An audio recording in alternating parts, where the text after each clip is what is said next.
Apa tindakan kita atas penghinaan yang dilakukan oleh Presiden Prancis terhadap Nabi Muhammad sallallahu alaihi wasallam? Perdana Menteri Brazil tidak Islam. Karena argumentasi orang Prancis itu katanya kebebasan berekspresi. Kenapa kalian buat lukisan Nabi Muhammad?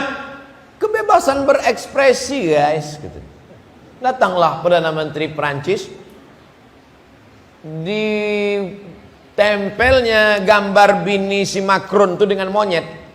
Bini Macron itu kan beda jauh. Macron itu pacaran umur 15 tahun dengan gurunya. Si Macron itu umur 15 tahun, kelas 3 SMP, pacaran sama gurunya bini orang. Itulah yang dijadikannya bini sekarang. Umur 15 tahun dia pacaran sama itu. Waktu itu perempuan itu umur 29 tahun. Ini si Macron ini sakit jiwa. Datang Perdana Menteri Brazil, disandingkannya gambar bini Macron sama monyet, tunjuk, mau ngamuk si Macron. Kata si Perdana Menteri Brazil, inilah kebebasan berekspresi itu, katanya. Jadi logika otaknya logika otak sakit. Ketika dia mengejek Nabi, dia katakan kebebasan ekspresi. Waktu gambar bininya disandingkan sama monyet, dia mengamuk. Apa maksudnya? Berekspresi untuk Nabi kalian boleh, tapi berekspresi untuk bini dia tak boleh. Ini orang otaknya sakit. Kalaulah kita punya pemimpin yang adil, yang kuat, yang gagah, yang perkasa, yang baga, itu ditarik hubungan diplomatik, itu ditutup kedutaan Prancis, barulah hebat. Betul? Ada itu di sinetron-sinetron.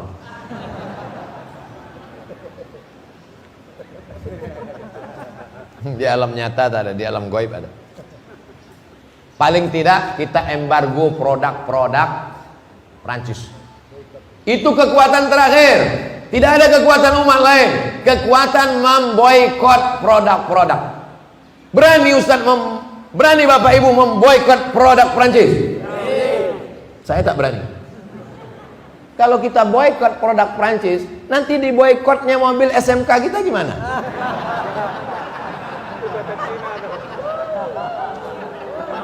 Kenapa kalian ketawa?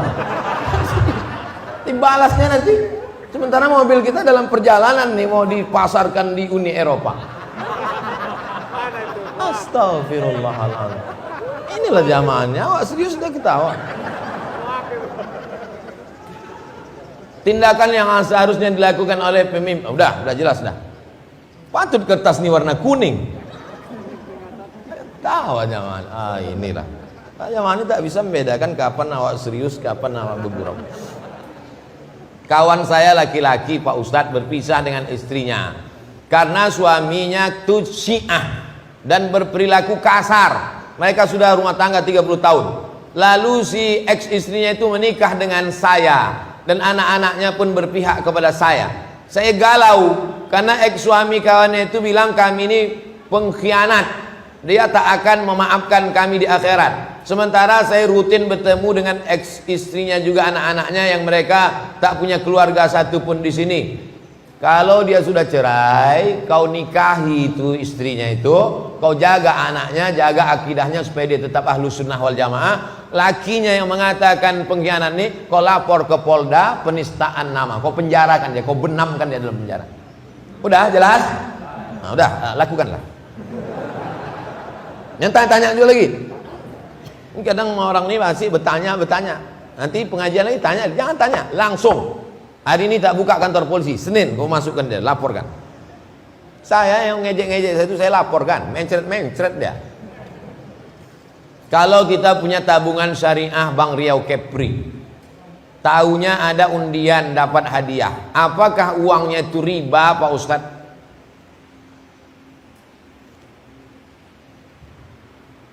Seratus ribu mengumpulkan duit 100.000 sebanyak 100 orang. Berapa hasilnya? 10 juta. 100.000 mengumpulkan 100 orang 10 juta.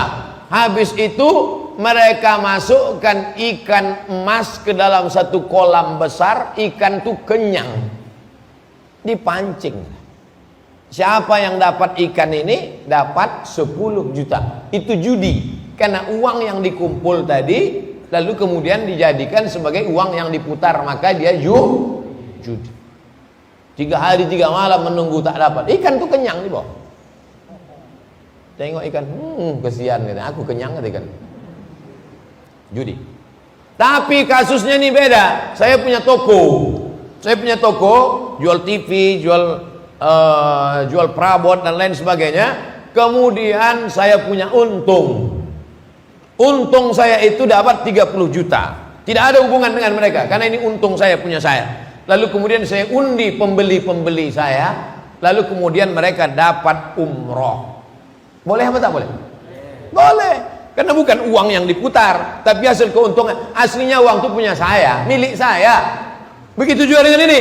Uang ini milik bank syariah. Bank syariah itu halal. Karena bagi hasilnya itu mudharabah. Karena bagi hasilnya itu murabahah. Dibenarkan menurut Dewan Syariah Nasional, menurut hukum Islam ahli-ahli fikih.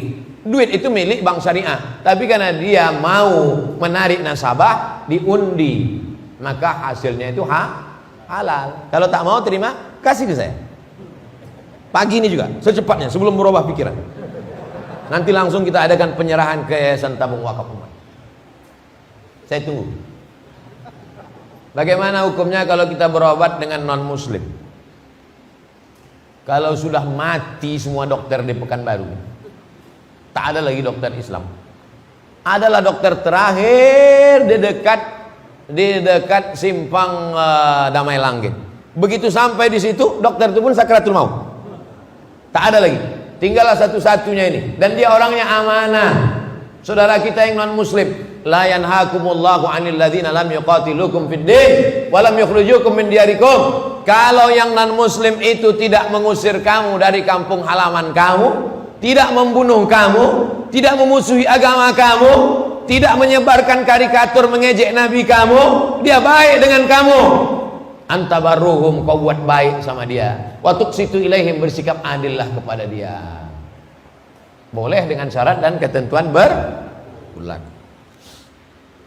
Baru saja dapat kabar, pagi ini saya habis dari masjid ini akan panen tanah wakaf kebun jeruk. Jadi kemarin itu kita menjual 1 batang limau nipis 50.000. Hasilnya dibagi untuk penanam, untuk pemodal, untuk pewakaf yang akan digunakan untuk Yayasan Tabung Wakaf. Pagi ini mau panen, mau dihadiri oleh penasehat dari Dewan Dakwah, namanya Pak Bahtiar Bakar. Meninggal dia pagi ini. Niat baiknya sudah sampai. Untuk Pak Bahtiar Bakar dan orang-orang soleh. Al-Fatihah. A'udzubillahi minasyaitonirrajim. Bismillahirrahmanirrahim. Alhamdulillahirabbil alamin arrahmanir rahim maliki yaumiddin. Iyyaka na'budu wa iyyaka nasta'in shiratal mustaqim shiratal ladzina an'amta 'alaihim ghairil maghdubi 'alaihim waladdallin. Amin. Allahumma shalli ala sayyidina Muhammad wa ala ali sayyidina Muhammad.